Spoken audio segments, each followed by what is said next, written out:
एक वक्त था जब अमेठी और रायबरेली को देश की सबसे हाई प्रोफाइल सीट में गिना जाता था। इसकी सबसे बड़ी वजह थी गांधी परिवार से इन दोनों संसदीय सीट का रिश्ता।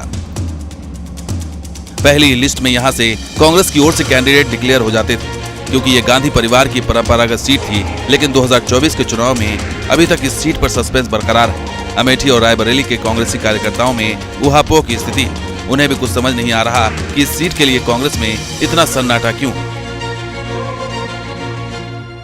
जबकि 3 मई को नॉमिनेशन की आखिरी तारीख है। बावजूद इसके अभी तक अमेठी और रायबरेली पर सस्पेंस बरकरार है। अमेठी रायबरेली को लेकर अब तक कांग्रेस फैसला क्यों नहीं ले पाई है?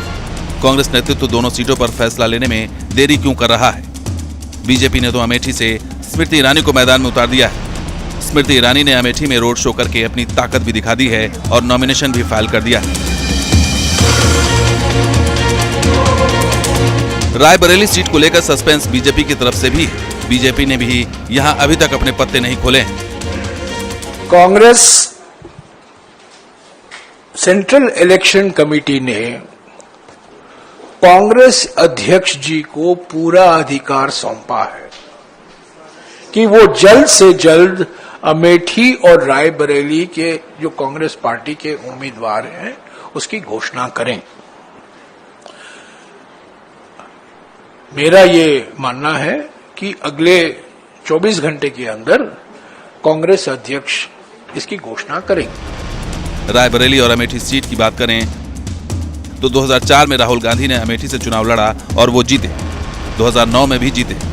2014 में भी राहुल गांधी को विजय मिली, लेकिन 2019 में स्मृति ईरानी ने राहुल गांधी के विजय रथ को रोक दिया और अमेठी में कमल खिला दिया। वहीं 2004, 2009, 2014 और 2019 में सोनिया गांधी लगातार चुनाव जीतती रही। सोनिया गांधी ने पहली बार जब चुनाव लड़ने का मन बनाया तो उन्होंने 2 सीटों को चुना था, कर्नाटक की बेल्लारी सीट और उत्तर प्रदेश की अमेठी सीट। सोनिया गांधी ने दोनों जगह से चुनाव जीता था। 2004 के चुनाव से सोनिया गांधी ने रायबरेली को अपना स्थायी संसदीय ठिकाना बना लिया और वो लगातार 2019 तक चुनाव जीतती रही और अमेठी को राहुल गांधी ने अपना स्थायी संसदीय ठिकाना बनाया। लेकिन 2019 में कांग्रेस को अमेठी में जब राहुल के खिलाफ लहर लगी तो अमेठी के अलावा केरल के वायनाड से भी राहुल गांधी ने चुनाव लड़ा। वायनाड से तो राहुल गांधी जीते, लेकिन अमेठी के परंपरागत सीट 2019 में कांग्रेस के हाथ से निकल गई। सोनिया गांधी तो अब राजस्थान से राज्यसभा की सांसद हैं। राहुल वायनाड से चुनाव लड़ रहे हैं, जहां वोटिंग हो चुकी है, लेकिन अभी तक कांग्रेसी कार्यकर्ताओं को अमेठी और रायबरेली में कांग्रेस कैंडिडेट का इंतजार है। लेकिन दिल्ली से लेकर अमेठी और रायबरेली तक सन्नाटा पसरा है।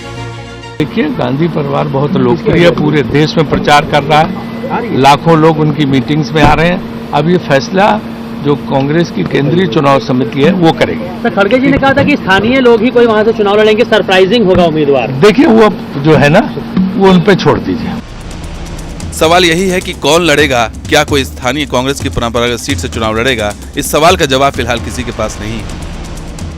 बड़ा सवाल है कि अगर गांधी परिवार का सदस्य इन दोनों सीटों से मैदान में नहीं उतरा तो क्या होगा?